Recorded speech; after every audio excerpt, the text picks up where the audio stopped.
Good morning, children. How are you all? Hopefully everyone is fine. So we have completed the first chapter. Okay, explanation of the first chapter has been done and question answer has been given long ago. So now we shall go with the exercises. Okay. Now come to page number 8, and as you can see, exercise number 2, complete the following table. Okay. Now here is the table. Here you have the names of the visitors of the Jamun tree have been written here: animals, birds and insects. Okay, and the names of the animals first of all we have to write, and we have found no other animals than the squirrels. Okay, so I have written here squirrels, and what is the description of activities, that means what they did around the Jamun tree, and that they were doing, it was nibbling at the fruits. That means they were वो कुतर कुतर के fruits खा रहे थे. Okay, so this is the activity they were doing. So here I have written it. You can just see and you can also write in your book. Okay, if you have got it. Then next comes birds. So how many birds were there? Parrots, matchbees and sparrows. Okay, so what did parrots do? They squawk. And what did the matchbees do? Sparrows did. Okay, you have to find out from the book and write. In the same way, insects. Which are the insects found? Ants, bottlebirds, honeybees. Okay, so what did ants do? They walked, they made lines, and they picked up the fruits which are there on the fallen on the ground. Okay, so that description you have to write here. In the same way, bottlebirds, honeybees, what they did you have to write. Okay, understood everyone?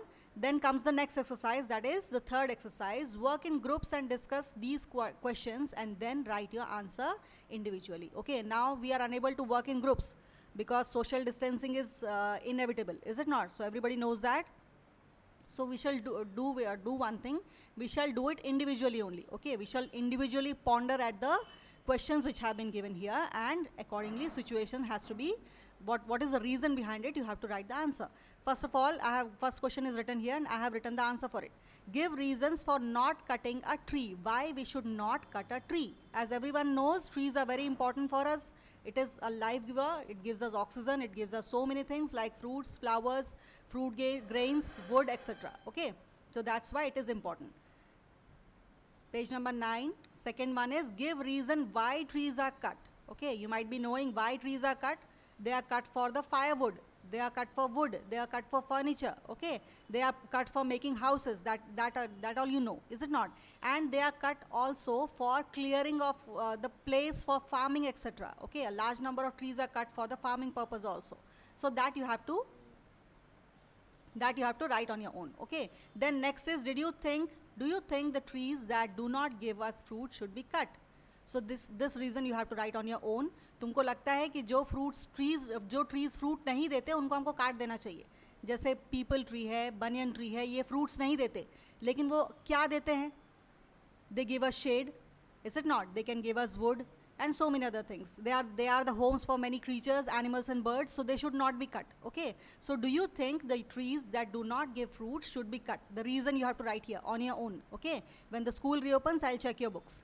Then next comes, do human beings alone have right over the trees? What is the meaning of this? सिर्फ human beings का ही right है trees के ऊपर, उनका ही हक है trees के ऊपर, ये सही है क्या? बिल्कुल नहीं. All the animals, all the birds, all other creatures, everyone has a equal right as the human beings have, is it not? The same way you have to write here, do and yes or no, that you have to write. Okay, next comes vocabulary section. Vocabulary means spellings and all meanings. Okay, now see, take the most appropriate meaning for each of the following words in bold. Okay, which are the bold words here? Monty and Tinky were enthusiastic about cutting the Jamun tree. Enthusiastic, this is the word which is in bold. So what is the meaning of this enthusiastic? It is excited. This is the answer, excited. Okay, the next one, they marveled at the discipline with which ants toiled. Okay, marveled, this is the word in bold. So what is the meaning of this word? That is wondered. This one is the answer, wondered. Okay, next comes, Jonak said it is obvious that we cannot cut the tree. What is the meaning of obvious here? It is clear. Is that clear with everyone? Page number 10. Here's the grammar portion. And what is the grammar portion? Subject and predicate. You must be knowing about subject and predicate. Have you studied about the subject and predicate, children? So what is a subject and what is a predicate? Here, see the sentences. A pair of squirrels came regularly to nibble at the fruits. Okay, a pair of squirrels came regularly to nibble at the fruits. Subject and predicate. Okay, now here read the sentence. A pair of squirrels came regularly to nibble at the fruits. Okay, so which part is written in bolds? A pair of squirrels. This part is written in bolds. Okay. This part is subject, okay, and the remaining part came regularly to nibble at the fruits is predicate. Why so? Because a pair of squirrels, we are talking about the squirrels here, a pair of squirrels we are talking about, okay, so that is subject, and what we are saying about the subject is predicate. Is that clear? See, a pair of squirrels means एक pair squirrels का एक pair यानी कि एक जोड़ी squirrels का. We are talking about the squirrels here. Okay, so the part of sentence which tells us about the doer of the action. Who is the doer of the action? A pair of squirrels. Okay, and what did they do? They came regularly to nibble at the fruit. So this very part is called predicate. This part subject, and this part here is predicate. Okay, understood now? Now the next is honeybees filled the air with their buzzing. Okay, so which is the bold part? Honeybees. Honeybees, we are talking about honeybees here.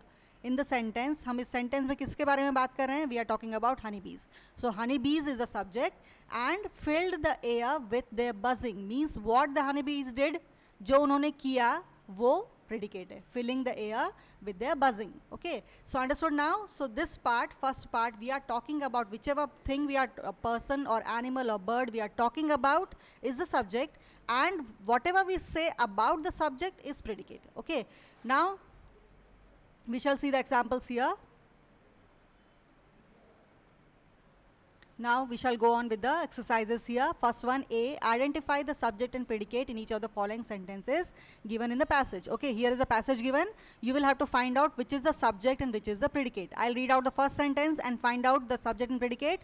Rest you will do. Okay, the syrupy sweetness of the jamun invited other visitors too. Okay, so which is the part which tells you about, which is the subject, about what we are talking? We are talking about the syrupy sweetness of the jamuns. Okay, so this very part is subject and invited other visitors to is predicate. Is that clear? This part is predicate.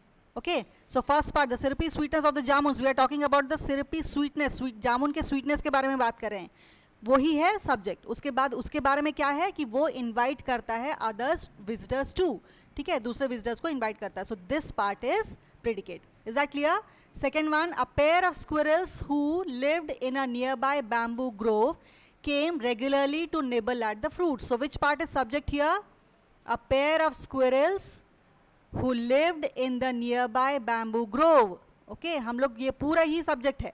A pair of squirrels who lived in a nearby bamboo grove. जो a pair of squirrels हैं जो कि पास के जंगलों में, bamboo के जंगलों में रह रहे थे. ओके, वो है subject and came regularly to nibble at the fruits. This very part is predicate. Is that clear, children? Now the next part you will be doing the other sentences. You will be finding out which are the subjects and predicate. Is that clear? Now we shall come to the next page, page number 11. Complete the following sentence with appropriate subjects or predicates. Okay, here as we have done in the previous one, previous exercise, here is a blank given to you and you will have to fill it up with either subject or predicate according to the need. Okay, the first one is the people living in the remote area of Chhattisgarh. In the blank you have to complete the predicate. So people living in the remote area of Chhattisgarh, this very part is, what is it? It is subject. Okay, and you have to write here the predicate. Are simple, I have written something, you can also add up something like that. Okay, then the next one is dash is unknown to me. Now the next is dash is unknown to me. Here you have to add the subject. Okay, so which is the subject? Any subject you can write. Okay, I have written here Oriya language is unknown to me. So any language which is unknown to you or anything which is unknown to you can add up here. Okay, the rest you will be doing on your own. Chhattisgarh dash, the Bihu festival dash, the in democracy dash elect the government. Okay, in this way you will have to do it. Then the next one is one and ones. So what is the difference between one and ones? Okay, just read the sentence first of all. I'll let you know what is it. Were there little ones in the nest? It takes years and years for a tree to grow, but to cut one down takes just a few hours. Okay, so here there is one and here also there is one. Okay, so what is the meaning of this ones and this one? What is the difference between the meaning here? Here were the little ones. Ones means छोटे वाले बच्चे, छोटे वाले जिनको बोलते हैं हम हिंदी में. ओके, और यहाँ पे वन का मतलब है number.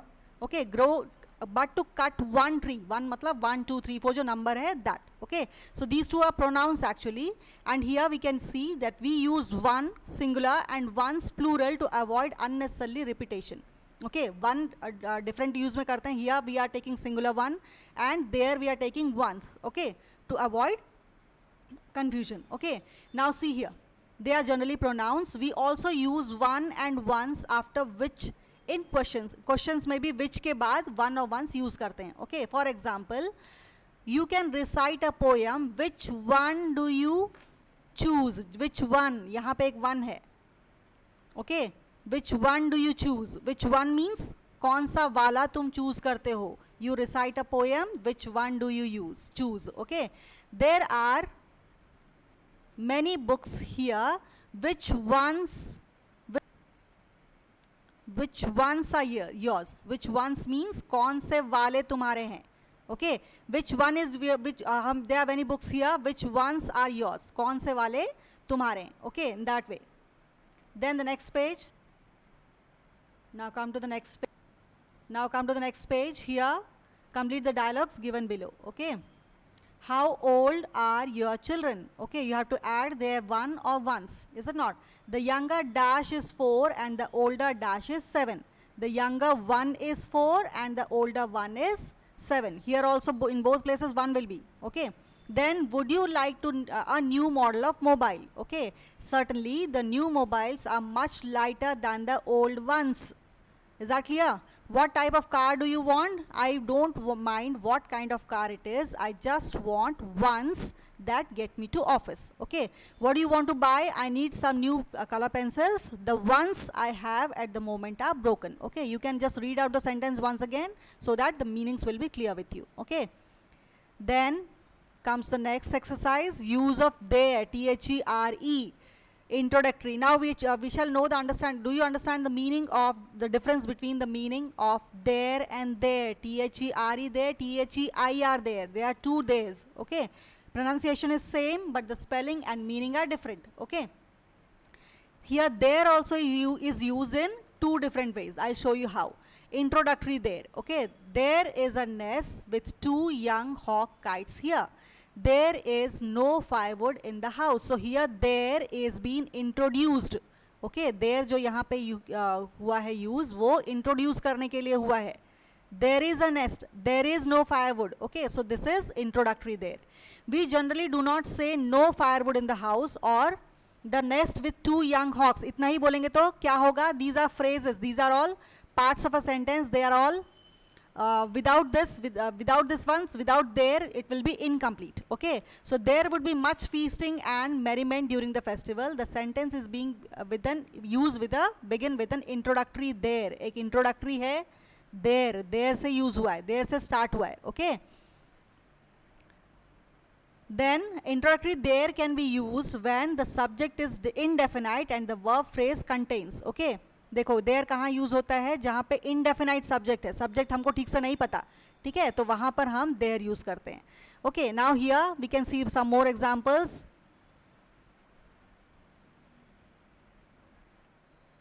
There were peanuts in the squirrel's home. There is no water in the well. So here also there is being used as introductory. Okay. There is an adverb of place also. We can use there as an adverb of place also. There को हम लोग adverb of place के रूप में भी use करते हैं, जगह बताने के लिए भी use करते हैं. See the example here. It wasn't easy getting there. वहाँ जाना easy नहीं है, but he managed it. Okay, the underlined there is an adverb that indicates location. ये जो there use हुआ है, ये किस लिए use हुआ है? To show the location, जगह बताने के लिए use हुआ है. So that also is adverb of place. So in two places, in two ways we have used there as introductory and as adverb of place. Okay, now we shall come to the next page. Exercises. See, indicate which function of there occurs in the sentence below. कहाँ पे adverb of place है, कहाँ पर introductory है. You have to put tick mark there. Okay. Now see the first one. There is always someone who is naughty in the class. So there here is used as introductory. Okay. Then next, there is the postman. Let me see if he has anything for me. So here also there is introductory. ये भी introductory है. There is a postman. Postman कहाँ पर है? वहाँ पे है. Okay. There were two of them, two full-grown little fledglings. Here also there is introductory. Okay. There was once a little girl called Alice. There was once a little girl called Alice. This also is introductory. There is a pair of scissors in the drawer. एक scissor का pair है. So that is introductory. Here also it is introductory. And the next one is I saw him standing there. Now here there is what? Adverb of time. Okay. There was a long silence after the speech. Here also there is introductory. It introduces the sentence. Okay. Then here put your books on the table. There. वहाँ अपने books रखो table पर. So this is adverb of place. Is that clear, children? Now here rewrite the sentences with the introductory there. There use करके introductory यहाँ sentence बनाना है. Okay, how can we make sentence? The lady is waiting to see the principal. So using introductory you have to make the sentence. How come we can make the sentence here? There is a lady waiting to see the principal. Okay, so there will be written here in this way. Okay, there is a lady waiting to see the principal. In the same sentence we have rewritten using the introductory there. Is that clear, children? Nobody was in the room. Then how to write this one, this sentence? We shall start it with there. Okay. There was nobody in the room. Okay. In this way you will have to make the other sentences as well. Other three you will have to do as homework. Is that clear, children? Now next. Teen. Here is the continuation of conversation. It is up to you. You want to do it or not. It's up to you. Okay. The other exercises, they are not so important. They are usually mainly listening and speaking topics. We can do it after the reopening of the school. Okay. Complete the exercises in your book, and as soon as possible, as soon as the school reopens, we shall check the books as well. Okay. Complete your notes of the first chapter and submit them tomorrow. Okay. On Tuesday. Is that clear, children? Thank you.